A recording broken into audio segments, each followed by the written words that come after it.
was it like on the set of Little House on the Prairie? The actress who played Michael Landon's wife says it wasn't as wholesome as it seemed. Little House on the Prairie was the biggest thing. There are television finales, and then there are moments that burn themselves so permanently into the cultural memory that decades later, people still talk about them with a mixture of awe and disbelief. The ending of Little House on the Prairie belongs firmly in that second category.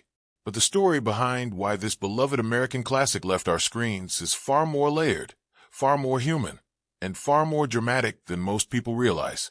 It involves creative battles, personal betrayals, network politics, and one of the most audacious decisions ever made by a television personality. To understand it all, we have to go back to the beginning.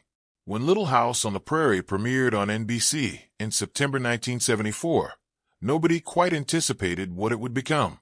Based on Laura Ingalls Wilder's series of autobiographical novels about growing up on the American frontier in the late 1800s, the show arrived at a time when television was hungry for something that felt genuine and grounded. America in the mid-70s was a nation still healing from Vietnam, still processing Watergate, and deeply uncertain about its own identity. Into that atmosphere walked the Ingalls family, with their log cabin, their integrity, and their unshakable belief that hard work and love could carry a family through almost anything. The show resonated immediately. Families gathered around their televisions each week, drawn not just by the pastoral scenery and period costumes, but by something harder to define, a sincerity that felt rare on the small screen. Parents appreciated its moral foundation. Children saw themselves in Laura's adventures, and critics, even those initially dismissive, gradually acknowledged that the series was doing something more ambitious than simple nostalgia. At the center of it all was Michael Landon, and it would be impossible to overstate how completely he shaped what Little House became. Landon was already a household name from his years on Bonanza, but his role on Little House transformed him into something closer to a television institution. He wasn't content simply to act. Landon wrote episodes, directed them, and served as executive producer, accumulating a level of creative control that was unusual even for major stars of that era.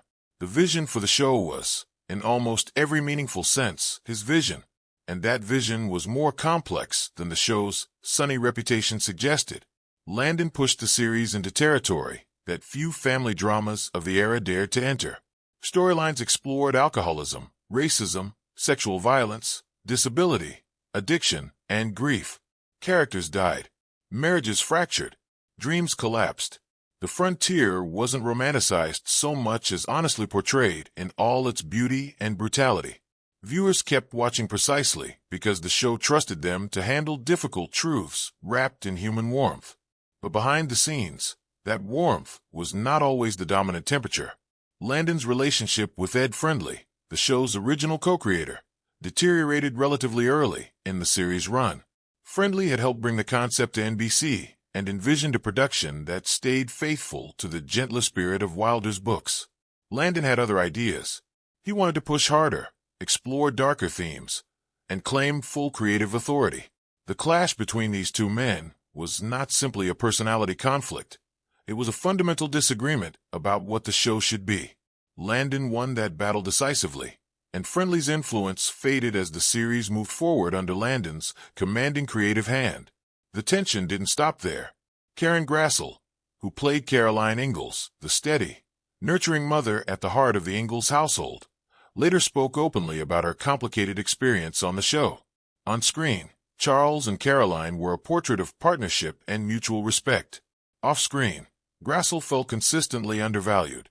She struggled for years to negotiate pay that reflected her contribution to the series, claiming that Landon resisted giving her raises comparable to what other lead actors on NBC dramas were receiving. Beyond the financial disputes, she described an atmosphere where Landon's humor could turn cutting, his leadership style toggling between inspirational and demeaning depending on the day. Their relationship remained strained throughout much of the show's run, though they eventually reached a form of peace in later years. It is one of the quiet ironies of Little House on the Prairie that a series so devoted to depicting family harmony and mutual respect was also a workplace where those very values were sometimes in short supply. Landon's personal life added another layer of complexity. During production, he began an affair with Cindy Clerico, a makeup artist on the show, while still married to his second wife. The relationship was an open secret on set and created significant ripples among the cast and crew. What made the situation even more charged was how it affected Melissa Gilbert, who played Laura Ingalls and had grown genuinely close to Landon over the years. After losing her adoptive father, Gilbert had come to see Landon as a father figure in her own life, which made the affair feel like a personal betrayal rather than simply a professional complication. She carried that hurt for nearly a decade, and the two were estranged for much of the time following the show's end. They reconciled, finally, in a private meeting shortly before Landon died of pancreatic cancer in 1991, a reconciliation that came almost too late, but arrived just in time. Not all the interpersonal friction on set involved Landon directly. The relationship between the two Melissas, Gilbert and Melissa Sue Anderson, who played the elder sister Mary Ingalls, was famously cool, despite the warmth their characters displayed toward each other on screen. Gilbert was candid in her memoir about finding Anderson distant and difficult to connect with, describing a woman who maintained careful emotional walls in a professional environment that demanded openness and vulnerability. Anderson, for her part, carried herself with a reserve that colleagues frequently interpreted as aloofness. It was perhaps the most persistent and curious disconnect between the fiction being told and the reality being lived on that production. Allison Arngrim, who played the wonderfully villainous Nellie Olson and became one of the show's most beloved figures, later recalled the particular challenge of working in an environment where Landon set an intense, demanding pace. He expected a great deal from his cast, and while many thrived under that pressure, it was not always a comfortable experience. The show required long days in challenging outdoor conditions, physically demanding work in period costumes, and an emotional availability that took a genuine toll on the people delivering it week after week. By the early 1980s, the television landscape was changing rapidly. New programs were capturing audience attention, and Little House on the Prairie, despite its loyal fan base, was watching its ratings gradually decline. NBC began to feel that the series had reached its natural conclusion. Landon disagreed. He believed the show still had stories worth telling and audiences willing to hear them. The network believed otherwise. What followed was a negotiation that reflected both sides' priorities. NBC wanted to close the book on Little House. Landon wanted to control how that closure happened. They reached a compromise. The series would end after its 9th season, with a spin-off, Little House, a new beginning, carrying the story forward under different creative stewardship. That spin-off, without Landon's driving energy at its center, lasted only a single season before quietly disappearing. The main series concluded in 1983, but the story of its ending wasn't finished. A final TV movie, Little House, The Last Farewell, aired in February 1984, and it delivered something that nobody watching from their living room was remotely prepared for. The film's premise was straightforward enough in concept.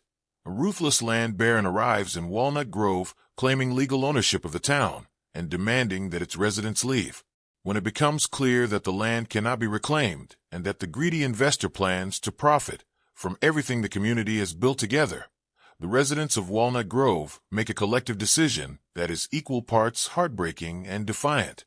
If this place cannot belong to the people who built it, loved it, and buried their dead in it, then it will belong to no one. What followed was extraordinary television. Building by building, the residents of Walnut Grove planted explosives and destroyed their own town. The mercantile went up in flames. The church came down. The schoolhouse where Laura had learned to read and dream was reduced to rubble.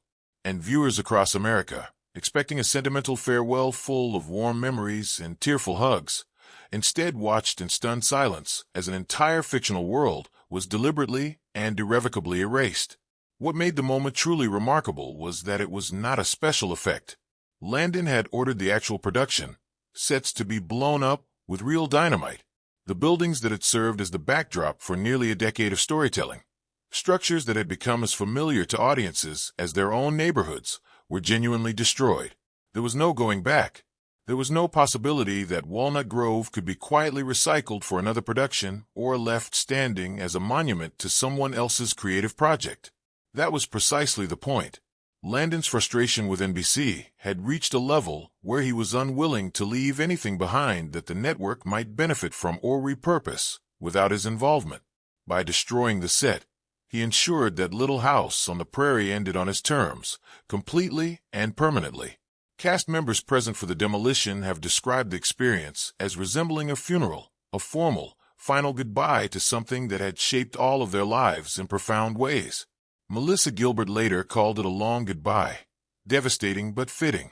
Audience reactions were sharply divided. Some viewers understood immediately what Landon was doing. The destruction of Walnut Grove was a metaphor made literal, a refusal to allow something beloved to be diminished by commerce or indifference. Those viewers saw the finale as bold and emotionally honest, a conclusion that honored the show's willingness to face hard realities rather than retreat into comfortable sentiment. Others were genuinely distressed. They had tuned in hoping for warmth and reassurance, for one last peaceful visit with characters they had loved for years, and instead received explosions and grief. The finale felt, to those viewers, unnecessarily violent, almost like a desecration of something sacred. The TV movie aired and was rerun a small number of times, but it never became a staple of syndication the way the regular episodes did. Networks generally preferred to program the lighter, more traditionally family-friendly installments when re-airing the series. The finale's bleakness worked against it in that context, and its relative absence from repeat broadcasts gradually fed a folk mythology, suggesting that it had somehow been suppressed or taken off the air as a consequence of its content. In reality, it had simply proven too heavy for casual daytime or weekend scheduling. The legacy of Little House on the Prairie is complicated in ways that its wholesome reputation tends to obscure.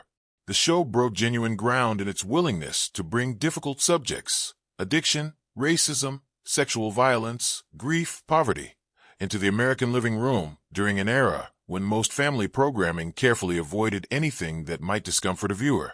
Episodes that dealt with these themes were not perfect, and several storylines that were considered daring at the time now look dated or problematic when examined through a contemporary lens. But the ambition behind them was real, and the conversations they sparked were meaningful. Michael Landon was a man of significant contradictions. He was a creative visionary and a demanding boss. He was capable of deep loyalty and genuine betrayal. He built something that outlasted him and then ensured that its physical remains could not outlast him either. He was, in almost every sense, the show, and when he decided it was time for the show to end, he made certain that ending was as dramatic and definitive as anything he had ever put on screen. Little House on the Prairie did not go off the air because of one infamous scene. It ended because its time had come, because the television world was changing, and because the man who had made it into something extraordinary was unwilling to watch it fade quietly into irrelevance. The dynamite that brought down Walnut Grove was simply the most visible expression of a conviction Landon had held throughout his career, that stories, like lives, deserve endings worthy of what they were.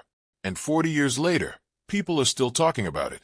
That, perhaps more than anything, is the truest measure of the show's legacy.